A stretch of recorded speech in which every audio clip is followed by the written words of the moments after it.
இது மகிமை நேரம். கிறிஸ்துவுக்குள் மிகவும் பிரியமான மகிமை டிவி நேயர்களே, ஆண்டவராகிய இயேசு கிறிஸ்துவின் நாமத்தில் உங்களுக்கு என் அன்பின் வாழ்த்துக்கள்.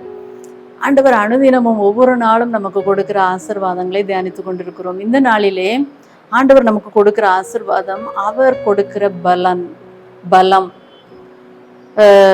நம்முடைய கையை இப்படி தூக்கிட்டு சொல்லுவோம், நல்ல பலனாக இருக்கிறோம் அப்படின்னு சொல்லுவோம். அந்த பலன் ஆண்டவர் கொடுக்கிறார். ஒவ்வொரு நாளும் நாம் இந்த உலகத்துல நல்ல சுகத்தோடு பலத்தோடு இருக்கும்படியாக அந்த ஆசீர்வாதத்தை ஆண்டவர் கொடுக்கிறார். ஏசாயா 33:2 சொல்லுகிறது, கர்த்தாவே எங்களுக்கு இரங்கும், உமக்கு காத்திருக்கிறோம். தேவரீர் காலையில் அவர்கள் புயமும் இக்கட்டு காலத்தில் எங்கள் ரட்சிப்புமாய் நீர். காலைதோறும் அவருடைய புயம், அவருடைய பலம் நமக்கு கிடைக்கிறது. இந்த உலகத்துல பிரச்சனைகளும் போராட்டங்களும் இல்லாத நபர் யாருமே இல்லை. அதே போல பிரச்சனைகளும் போராட்டங்களும் இல்லாத நாளும் இல்லை. இப்படிதான் இந்த உலகம் இருக்குது. ஆனா அவர் சொல்லுகிறார், அந்தந்த நாளுக்கு அதனதின் பாடு போதும். மத்தேயு 6:34 வாசிக்கிறோம், அந்தந்த நாளுக்கு அதனதின் பாடு போதும். ஒருவேளை பாடு போராட்டம் நிறைந்த இந்த உலகத்துல ஒவ்வொரு நாளும் ஆண்டவர் நம்மோடு கூட இருந்து நம்மை பலப்படுத்துகிறார், நம்மை வழி நடத்துகிறார். ஆகவேதான் தாவீது இவ்வாறு பாடுகிறார், உம்மாலே நான் ஒரு சேனைக்குள் பாய்ந்து போவேன், ஒரு மதிலை தாண்டுவேன் என்று பாடுகிறார். தடைகளை தகர்க்கிறவர் எனக்கு முன்பாக செல்லுகிறார் என்று ஆகாய தீர்க்கதரிசி பாடுகிறார். மிகவும் பிரியமானவர்களே, ஆண்டவருக்குள் மிகவும் மகிழ்ச்சியாய் இருக்க ஆண்டவர் ஒவ்வொரு நாளும் நமக்கு ஒவ்வொரு ஆசீர்வாதத்தை கொடுக்கிறார். 2 கொரிந்தியர் 11:24-28 இந்த போராட்டமான இந்த உலகத்துல, பாடு நிறைந்த உலகத்துல பவுல் சொல்லுகிறார், நான் சோர்ந்து போனேன், ஆனாலும் இந்த சோர்வில் ஆண்டவர் பலன் கொடுக்கும் போது இந்த சோர்வு என்னை விட்டு போகிறது. புறம்பான மனிதன் ஒவ்வொரு நாளும் அழிந்துகிட்டே இருந்தாலும் உள்ளான மனிதன்ல எனக்கு என்ன கிடைக்கிறது, நாள்தோறும் புதுப்பிக்கப்படுகிறேன் என்கிறார். ஒருவேளை சரீரம், இந்த அழிந்து போகிற சரீரத்துல பாடுகள் இருக்கலாம், ஆனால் ஆண்டவர் சொல்லுகிறார், அந்த உள்ளான மனிதனில நாள்தோறும் புதுப்பிக்கிறேன் என்று சொல்லுகிறார். ஆண்டவர் ஒவ்வொரு நாளும் பலனை கொடுக்கிறார். 2 கொரிந்தியர் 4:16-18 பவுல் அப்போஸ்தலன் சொல்லுகிறார், நான் சோர்ந்து போவதில்லை, ஏனென்றால் உள்ளான மனிதன் நாளுக்கு நாள் புதுப்பிக்கப்படுகிறார். ஒவ்வொரு நாளும் அந்த சோர்வில் இருந்து ஆண்டவர் பலன் கொடுத்து அவரை தூக்கி நிறுத்துகிறதை பார்க்கிறோம்.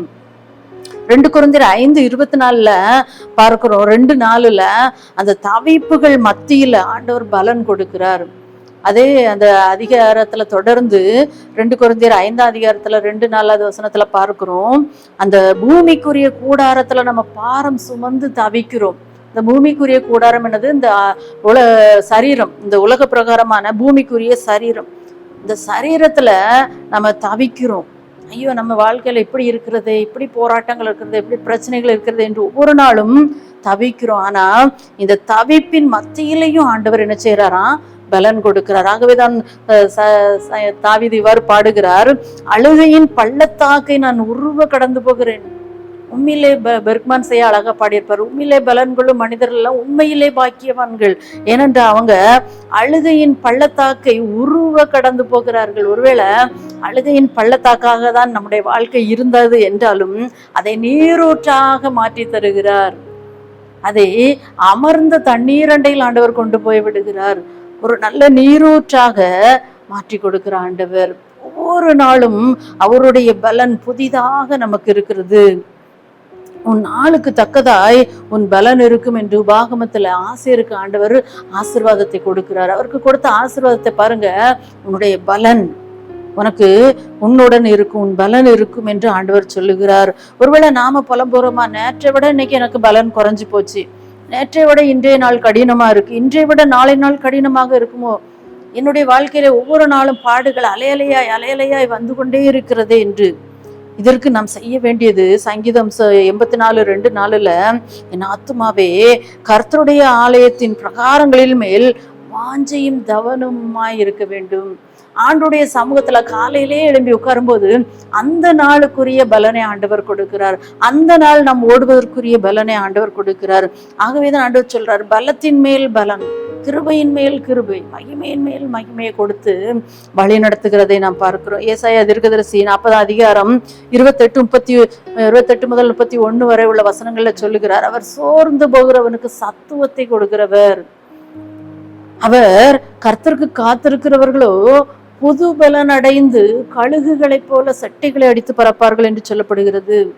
ஒருவேளை நம்ம ஆண்டுடைய சமூகத்துல காத்திருக்கும் போது, அவருடைய பிரகாரங்கள்ல அமர்ந்திருக்கும் போது, காலைதோறும் நாம் அவருடைய சமூகத்துல அமர்ந்திருக்கும் போது ஆண்டவர் நமக்கு கொடுக்கிறது புது பலன். அவருக்கு காத்திருக்கிற நமக்கு புது பலன் கொடுக்கிறார். சோர்ந்து போகிற தவிக்கிற நமக்கு சத்துவத்தையும் பலனையும் கொடுக்க வல்லவராய் இருக்கிறார். எவ்வளவு பெரிய ஆசீர்வாதம் பாருங்க. ஒருவேளை தடைகளா, பிரச்சனைகளா, ஒவ்வொரு தடைகளையும் ஒவ்வொரு மதிலையும் தாண்டுவதற்கு அவருடைய பூயம் நம்மளோடு கூட இருந்து நம்மை நடத்துகிறது. பல்வேறு சூழலில் நான் இது உணர்ந்திருக்கிறேன். அவருடைய கரம் அப்படியே தூக்கி தூக்கி ஒவ்வொரு தடைகளையும் தாண்டி தாண்டி தாண்டி செல்வதற்கு அவருடைய புயம் நம்மளோடு இருந்து அவர் நமக்கு புய பலமாக இருக்கிறார். கிறிஸ்துக்கள் மிகவும் பிரியமானவர்களே, இந்த ஆசீர்வாதம் நாம பெற்று அனுபவிக்கணும்னா ஆண்டுடைய சமூகத்துல காத்திருப்போமா? ஜெபிப்போம். எங்களை நேசிக்கிற நல்ல ஆண்டவரே, உம்மை துதிக்கிறோம் ராஜா, உம்மை போற்றுகிறோப்பா. ஆண்டவரே, நீர் பெரியவரப்பா, நீர் மகாபலம் உள்ளவரப்பா. ஆண்டவரே, நீர் எங்களுக்கு பலத்தை ஒரு நாளும் அருளி செய்கிறீரப்பா. ஆண்டவரே, இந்த அழிந்து போகிற சரீரத்துல, இந்த மண்ணான சரீரத்துல ஆண்டவரே, இந்த ஒன்றுக்கும் உதவாத பலவீனமான இந்த சரீரத்துல தினம் அனுதினம் காலைதோறும் உம்முடைய புயம் எங்களை தூக்கி நிறுத்துகிறதப்பா. ஆண்டவரே, உம்மிலே நாங்கள் பலன் கொள்ள, ஆண்டவரே, உம்மிலே நாங்கள் மதிலை தாண்டி செல்ல, ஆண்டவரே உம்முடைய பலத்தால நாங்க மதிலை தாண்டுவதற்கும் தடைகளை தகர்த்தெறிகிற தேவன் எங்களுக்கு முன்பாக செல்லுகிறீரப்பா. அதற்காக நன்றி சொல்லுகிறோம். ஆண்டவரே, நாங்கள் உமக்கு காத்திருந்து உம்மிலே புதுபலன் அடைந்து, ஆண்டவரே, ஆவிக்குரிய உள்ளான மனிதனிலே புதுபலன் பெற்றுக்கொள்ள நீங்க கிருபை தாங்கப்பா. மீட்பர் இயேசுவின் மூலம் தாழ்மையோடு கெஞ்சி கேட்கிறோம் நல்ல பிதாவே, ஆமேன்.